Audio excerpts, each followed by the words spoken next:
emaciated. He's got tape around his legs. He's hungry and he's thirsty. This kid has obviously been, I think he's been detained. He's obviously covered in wounds. You remember that 911 call, right? It was the one that set off all the alarm bells in the case against Ruby Franke. The family of the former momfluencer is now speaking out ahead of a brand new docuseries that pulls back the layers of her child abuse. The popular vlogger rose to fame by sharing her controversial parenting advice on YouTube, but later wound up pleading guilty to aggravated child abuse crimes and is now serving time behind bars. Franke's estranged husband, Kevin, spoke with ABC News and cautioned against the pitfalls of social media. There is real danger when you place yourself or your family, your children out onto public social media. To be just careful with who they choose to put their faith in, to put their trust in, because it can have massive consequences in your life. We're asking, was the vlogging the catalyst behind the abuse? Let's talk about it. Let's bring back in attorney Franz Borghardt and welcome in criminal defense attorney and civil rights attorney Kesia Early. Good morning to you both.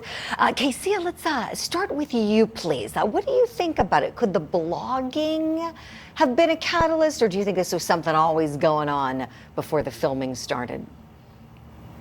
I think we can take that into consideration. Good morning, Julie, by the way, because oftentimes what I've realized with these social media moms or vloggers is that they look at the comments, they read the comments, and then it becomes an addiction.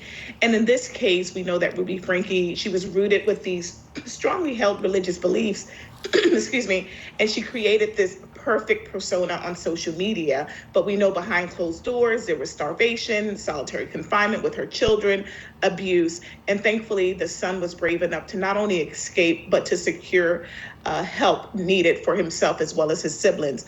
But I do believe that her connection with the co-defendant in this case, her rise in followers, I think she had over 2 million on YouTube, in conjunction with some of the comments that she read.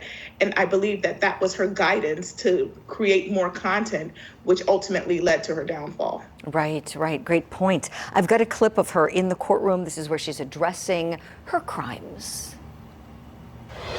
To my babies, my 6 little chicks, you're a part of me. I was the mama duck who was consistently leading you to safety. I can see now, over the past 4 years, I was in a deep undercurrent that led us to danger. Oh, the mama duck. Okay. Franz, what do you think about her and the vlogging and the child abuse she committed? The mama duck comment feels a little bit too little too late at this point. So look, the end of the day is the mental health component to all of this is certainly a mitigator, but it doesn't excuse the behavior. It doesn't rise to the level of her not being able to distinguish between right and wrong. And to some degree, there is a prosecutorial argument that in some respects it makes it worse, right? Because she, it's a self, perpetuating flame. She's doing these things to get the attention.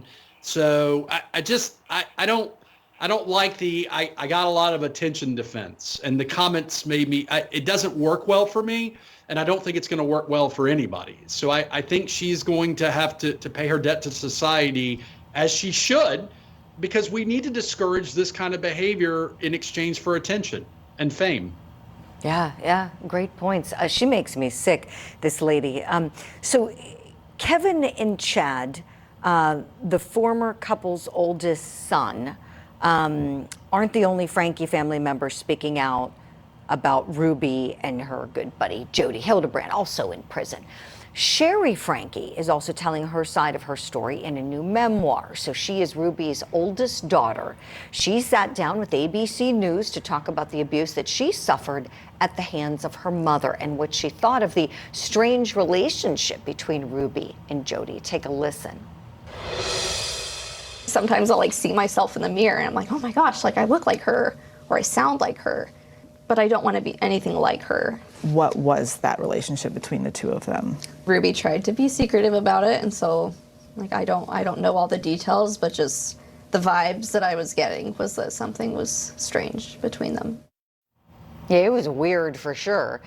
Could Ruby's kids be following in her footsteps with the vlogging, YouTube channel, the broadcasting of their, personal lives in the with the docuseries? Yeah, what do we think? Do we think that they want to be public, kind of like mom? Not saying they're anything like their mother, but you know what I mean. Do they want the spotlight? Casey, back to you, please. Yeah, I don't think they necessarily want the spotlight for the fame. I think that they're utilizing their platform as a teaching method or to help others who may have been in a similar situation. But it also can be therapeutic, right? Because what do you do after you've gone through so many years of abuse at the hands of someone who is supposed to care and nurture for you? And in this case, it's their mother. So I think that this is their way of healing. Everyone heals differently, but also their way of maybe helping others who is experiencing that and don't have an outlet. And I think she cleared it up and said it matter-of-factly that although she may resemble her mother, she does not want to be anything like her mother. And I believe that maybe she'll use it cautiously, especially if she decides to have children later on, to protect them as opposed to exposing them for self-gain. Right. It takes a lot of courage to do what Sherry Franke is doing, all of them, so they're sharing this in this docuseries. It can't be easy as they're still healing from everything that happened to them, especially those little kids. My gosh. Franz, your thoughts on this, please. I think we need to be real careful about, look, making a story, doing a documentary after being the victim of a crime, this is nothing new, right? And I think victims of crimes and those who are collateral damage of crimes should be able to do this.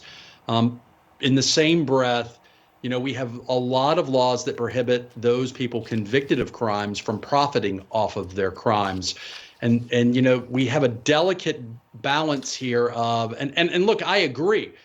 There is healing in this, but man, oh man, does this case just kind of make me feel like all of this vlogging, all of this online attention-seeking behavior, and look, lest I cast stones in glass houses, I'm guilty of it too. It makes everyone, or it should make everyone, have a pause of, what are we watching that's really real versus this? Mm-hmm. Yeah, I don't know how they can do it. I just, and everybody responds differently to trauma, right? I mean, maybe this is in some way therapeutic for them, who knows? But we wish all those kids the very best as they go on with their lives and go on without their mom.